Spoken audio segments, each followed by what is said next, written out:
بسم الله الرحمن الرحيم. اهلا وسهلا بيكم حبايبي في قناتكم اطبخ ودبر ووفر مع بناتي. كل يا رب لحظه وانتم بخير، كل سنه وانتم طيبين يا جماعه.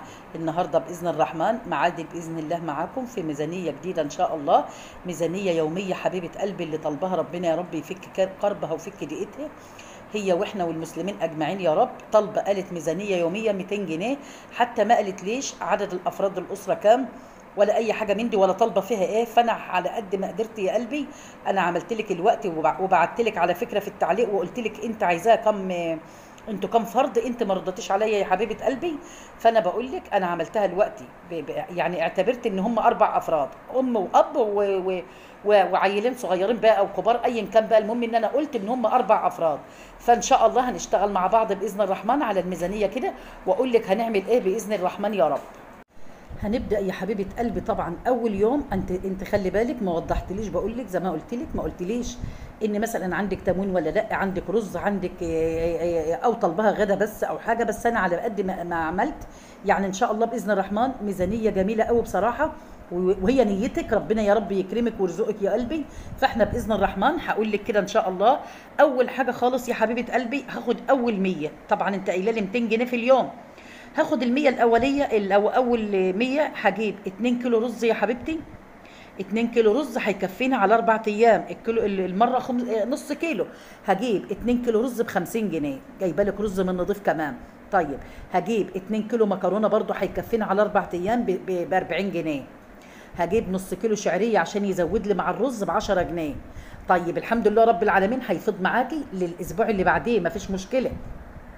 المهم ان انا كده صرفت كام؟ صرفت ال100 جنيه الاولانيه، ان انا جبت خزين للاسبوع بتاعي كله من الرز والشعريه والمكرونه كده. اللهم ارحمك يا امي، كانت تقول لي لما يبقى عندي عيش وعندي رز ابقى شبعانه في البيت شبعان ومستور. شوفوا يعني ايه. فالحمد لله رب العالمين كده، الحمد لله جبنا اساسيات البيت. هنعمل ايه بقى؟ هنجيب يا حبيبه قلبي بقى بالمية التانيه، هنجيب ب50 جنيه سجق. دي اول اكله بقى، اول الاكل بتاعنا. هنجيب ب50 جنيه سجق. هنجيب الفلفل الاخضر يا جماعه ب10 جنيه عندنا. الفلفل الاخضر، مش بقول لكم الفلفل الالوان، الفلفل الاخضر البلدي ب10 جنيه. هتجيبي ب5 جنيه يا حبيبه قلبي نص كيلو. طيب هتجيبي كمان طماطم، هتجيبي نص كيلو طماطم ب10 جنيه. هتجيبي كيلو بصل ب5 جنيه. هتجيبي نص كيلو بطاطس من الصغيره ب10 جنيه. هيبقى كده المجموع بتاعنا قد ايه؟ 80 جنيه. لسه 20 جنيه من ال100 جنيه التانية. هجيب، انا كاتبه لك اهو، قلت هتجيبي ب20 جنيه عنب او تين او جوافه، اي حاجه، اي حاجه من اللي هي بتاعه الموسم، بتاع الفواكه الموسم دي. وبتهيألي يعني ارخص حاجه خلص الوقت المانجا. هاتي مانجا، شوفي بقى اللي انت عايزاه يا حبيبه قلبي. بس انا بقول لك، انا قلت كده خلاص، احنا جبنا ال200 جنيه كلهم اهو. ال200 جنيه كلهم خلاص حطيتهم الوقت، منها للخزين للبيت، ومنها ان انا جبت الاكل بتاعي كمان.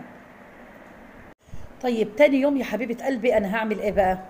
طبعا أنا قلت عندي، جبت الرز وجبت المكرونة الحمد لله رب العالمين. طيب هنجيب عدس، ماشي. هجيب عدس عادي، عدس أصفر. وهجيب فل للتدميس عشان أعمل منه للفطار وللعشاء. وهجيب منه فل كمان للطعمية يا جماعة، أو فل مدشوش اللي هو للبصارة. وهجيب عدس بجبة. وهجيب حمص الشام. طيب هجيب ازاي؟ هجيب العدس الأصفر، هجيب ب15 جنيه يعني ربع كيلو. هجيب العدس الفول للتدميس ب10 جنيه، برضه ربع كيلو يعتبر. وفول للتدميس للطعميه او البصاره ب10 جنيه. وهجيب عدس بجبه ب10 جنيه. وهجيب حمص الشام ب10 جنيه. يبقى كده كام؟ 55 جنيه. هيعمل ايه كمان بقى؟ الغدا بتاعي اليوم ده هيبقى ايه؟ هيبقى عندي هعمل يا جماعه الغدا بتاعنا كشري مصري. عندي المكرونه، وعندي خلاص انا اشتريت دلوقتي، عندي المكرونه من امبارح، انا اشتريت النهارده الشعريه العدس بجبه، واشتريت حمص الشام. خلاص هعمل بقى باذن الرحمن ما شاء الله غدوه جميله الكل بيحبها. وخلي بالك ممكن تعمل معاكي، ترمي معاكي اليومين كمان، بس انت اعملي زي ما انت عايزه. بقول لك كشري مصري والكل بيحبه. وهتجيبي كمان علبة صلصة يا حبيبة قلبي، سواء كيس أو بطرمان أيا كان ب20 جنيه. يبقى كده دلوقتي الباقي هيتفضل معاك قد إيه؟ إحنا قلنا 55 الحاجات بتاعتنا، وال20 بتاعت الصلصة، يبقى 75. هيتفضل من 200 جنيه 125 جنيه. هاخدهم كده أعينهم بقى على اليوم الثالث، هحطهم على اليوم الثالث يا حبيبتي. يبقى انا برضو بقى خدت 200 جنيه اللي هو اليوم بتاعي، وال125 يبقى 325 جنيه. هجيب في اليوم ده يا قلبي كرتونه بيض ب 165 جنيه. وخلي بالكم البيض رخص يا جماعه دلوقتي، البيض النهارده رخص. بس انا بقول لكم انا برضو عشان ما حدش يقول لي لا عندي انت بتقول الاسعار دي منين، انا مشيت اكنه لسه ما رخصش وبقول لك اهو ب 165 جنيه كرتونه بيض خلاص اهو ماشي. هجيب فلفل وبتنجان ب 10 جنيه، هجيب كيلو بطاطس ب 20 جنيه الصغيره يا جماعه عشان اسلقها. طيب هيتفضل معايا كده الوقت قد ايه؟ انا بقول اهو هيتفضل معايا 100 و 100 وكام، 130 جنيه. طيب هجيب بقى ساعتها ايه؟ هجيب نص كيلو كبده يا جماعه، كبده مستورده حلوه والله مش وحشه، مع اني ما بحبش الكبده بس بجيبها وباكلها والله جميله. بحط فيها بقى انا عندي ليه خروف كنت جايباها من ايام العيد، انا بحط فيها حته ليه خروف صغيره خالص والله ما بتتعرف من المستورده من البلدي زي الفل، ومن ايدك انت يا حبيبتي والتتبيله بتاعتك. وممكن تحطي لو بتحبي الشطه حراقه حطي قرن شطه كده بقطعيه صغير وحطيه فيها، هتبقى خرافه، هتبقى جميله اكنها كبده الشارع. هتبقى بقول لك يعني هتبقى كويسه خالص. هتحش يعني يمكن ده بيبقى نفسيا بس ان الواحد بيبقى يعني خايف يقول يا ترى دي بتاعت ايه، انما سبيها على الله، سمي بالرحمن وقول يا رب انت عالم بنا، فان شاء الله ربنا هيكرمك يا حبيبتي. فانا بقول لك هتجيبي النص كيلو الكبده المستورده دي ب 75 جنيه، هيتفضل معاكي 55 جنيه. هندخل بقى ان شاء الله على اليوم الرابع.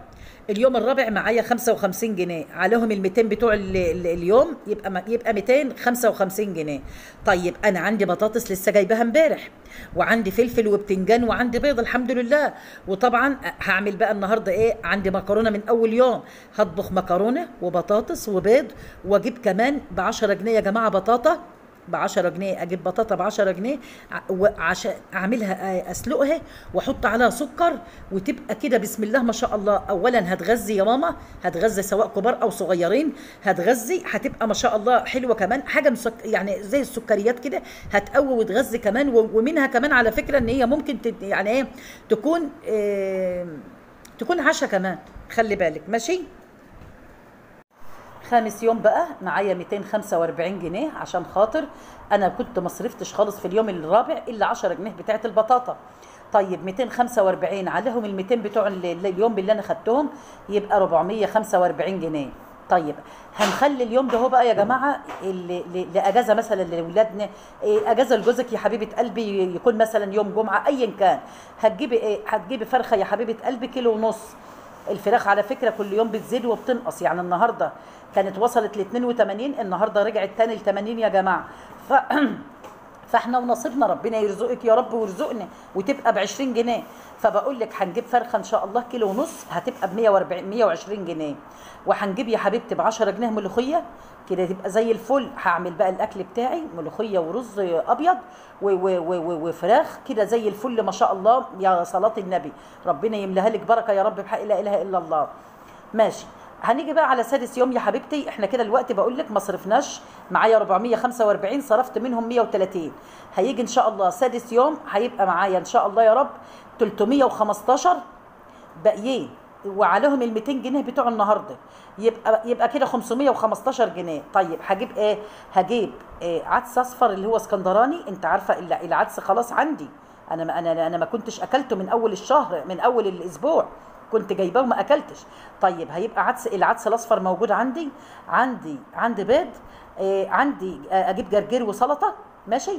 هنجيب ب 15 جنيه، هجيب نص كيلو طماطم ب 10 جنيه وب 5 جنيه جرجير، ده اللي هجيبه بس. شوفوا انا ما هصرفش خالص في اليوم ده الا 15 جنيه، لان بقول لكم العدس الاصفر عندي، البيض اللي انا جايباه قبل كده عندي، عايزه بس جرجير وعايزه طماطم ب 15 جنيه يا حبيبتي، هيتفضل معايا 500 جنيه. هدخل باذن الرحمن على اليوم السابع كده واحنا مرتاحين. طيب ال 500 جنيه عليهم ال 200 بتوع اليوم السابع، يبقى كده 700 جنيه. هجيب، احنا ما جبناش سمك برضو، لازم يا حبيبه قلبي حتى لو ولادك مش بيحبوا السمك حاولي يا قلبي، لان يعني السمك مطلوب، السمك مطلوب قوي لنا. هتجيبي كيلو سمك يا حبيبتي للشوي، كيلو واحد بس، كيلو سمك. وحياة ربنا انا جايبه شبار يا جماعه صغير كده اهو، قد كده اهو ما شاء الله لشوي، الله اكبر على جماله. انا جبته ب 30 جنيه وحياتك يا رب، يعني عارفين من حلاوته. انا فاض كام شبرايه كده انا عينته في الثلاجه، اقول لا هاكل منه كمان شويه او هاكله تاني يوم. شايفين يعني ايه من جماله بقى، سمكه نظيفه وزي الفل. انا عملته لك يا حبيبتي ان هو ب 40 جنيه، ماشي. انا يعني انا بقول له كان جايبه ب 30، لا انا كتبت لك ب 40، يمكن برضه في عندك يكون اغلى شويه او حاجه. طيب وهطبخ معاه ايه؟ هطبخ معاه رز وسلطه. طبعا عندي الطماطم وعندي وجرجير وبتنجان. هيتبقى لي فلوس قد ايه بقى ان شاء الله باذن الرحمن يا رب؟ هيتبقى لي 660 جنيه. ال 660 جنيه دول هجيب بقى خزين الاسبوع كله ان شاء الله، واكتر من الاسبوع هيتفضل معايا، هجيب خزين اكتر من اسبوع باذن الله يا رب. طيب هنجيب بقى ايه؟ هجيب يا حبيبه قلبي ازازه زيت احتياطي. انا ما اعرفش بقى اذا كنت اكيد واحده بتاخد تموين، بس ايه تموين بس برضه ممكن يبقى محتاجه حاجه. هجيب ازازه زيت ب 50 جنيه، هجيب سكر ب 50 جنيه، هجيب شاي ب 50 جنيه. خلي بالك اللي انا بقوله ده مش لاسبوع واحد، لا ده ممكن اسبوعين وثلاثه، ممكن بقيه الشهر. طيب هجيب برضه فول مدمس، واللي هو والفول اللي هو بتاع الطعميه او المدشوش. المهم اجيب برضه ب 10 وب10 عشان برضو اعمل منه للفطار وكلام من ده وللعشاء. ماشي. هجيب ب 10 جنيه ملوخيه، هجيب ب 15 جنيه لوبيا ناشفه، هجيب كيلو بطاطس كبير بقى من نضيف ب 25 جنيه. طيب هجيب ب 50 جنيه رز، هجيب ب 40 جنيه مكرونه نفس الكلام، يعني 2 كيلو رز و2 كيلو مكرونه برضو. وهجيب كيلو على بعضه شعريه. عشان ايه؟ عشان اعمل من الشعريه للرز، واعمل كمان من الشعريه اعملها بسكر. اعمل الشعريه بسكر بتبقى مسكره وحلوه يا جماعه. واجيب 10 جنيه زبيب، يبقى كده هعمل بالشعريه انتوا عارفين اللي بتبقى اللي في الافراح، بتبقى شعريه بالسكر كده وفيها زبيب، بتبقى حلوه قوي. طيب المهم ان انا الوقت هنحسب لك بقى الفلوس ديت ان شاء الله اهو. كده الفلوس يا جماعه اللي صرفتها دلوقتي او اللي انا هجيب بها 340 جنيه. طيب لسه معايا ما شاء الله، يا رب زد وبارك. طيب اقوم جايبه ايه؟ هجيب نص كيلو لحمه مفرومه اللي هي البرازيلي يا جماعه، يعني اغلى انواع اللحوم اللي هي المستورده اللي هي المجمده ب 120 جنيه. نص كيلو كده هيبقى حلو قوي. هعمل منه يا حبيبه قلبي، هعمل منه، خلي بالك ممكن اعمل منه طبختين وحلو قوي كمان. ممكن اعمل كفته رز، ممكن اعمل منه واحده كفته رز يا جماعه عشان تبتدي ترمي معايا كتير، ربع كيلو. وممكن الربع كيلو التاني احط عليه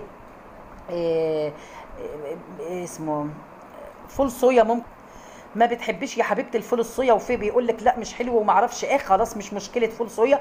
هحط طبعا انا عندي البصل، عندي الحاجات دي، عندي الفلفل والحاجه دي كلها، هحطها عليه تطلع زي الحواوشي كده وتبقى ترمي معايا. يبقى الربع كيلو التاني هعمل منه حواوشي، يعني النص كيلو اللحمه اعمله منه على مرتين. طيب هجيب نص كيلو كبده مستورده، اللي هي بقول لكم الكبده المستورده دلوقتي ب 150، هجيب النص كيلو ب 75 جنيه. طيب هجيب فرخه يا جماعه 2 كيلو الا ربع ب 140 جنيه، اقسمها على 3 مرات، او اجيبها كيلو ونص ب 120 جنيه، واجيب يتفضل معايا 25 جنيه.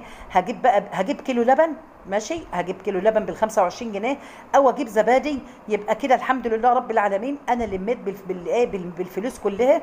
ما فيش حاجه، ما فيش جنيه يا ماما اتهدر، كل حاجه جت في محلها زي ما بيقولوا وفي مكانها. طيب الحاجات اللي هي بقى اللي انا جبتها لك في الاخر خالص ديت، اللي هي الملوخيه واللوبيا الناشفه والبطاطس والمكرونه، ومع كل ده يا ماما هيكفينا باذن الرحمن في الايام اللي جايه. انت هتفنطي بقى، انا اديتك كده اسبوع بالمنيو بالمصاريف بتاعته. انت يا حبيبتي زي ما احنا ماشيين هتمشي بقى زي ما انا بقول لك، النص كيلو اللحمه المفروم هتعمليها على يومين. الكبده برضو هتعمليها باذن الرحمن. الكبده يا حبيبتي انت ممكن تعمليها حسب ربنا يخلي ولادك، ممكن تعمليها على يومين وممكن تعمليها على يوم، ما فيش مشكله. طيب الفرخه يا حبيبتي، لو انت جبت الفرخه ال 2 كيلو الا ربع دي تقسميها على 3 مرات، لان والله انا باخد الصدر لوحده، يعني بقسم هي الفرخه فيها 4، الصدرين والوركان باخد صدر واحد بس اللي هو ربع، بعمل منه افرمه، بعمل منه كفته رز يا صلاه النبي، اجمل من كفته اللحمه كمان وارخص، شايفين؟ وبعمل منها بانيه وبعمل منها كل حاجه. طيب اخد ورك واحد بس، الورك الواحد اقطعه قطع صغيره، اعمله شيش طاووق زي الفل، مع بصل، مع طماطم، مع فلفل، كل الحاجات دي يا حبيبه قلبي كام سخ كده، وتعمله يبقى لك ولعيالك. الله اكبر، يعني بايدك يا ماما تقسمي براحتك، هتلاقي والله الحمد لله ايدك فيها الف بركه.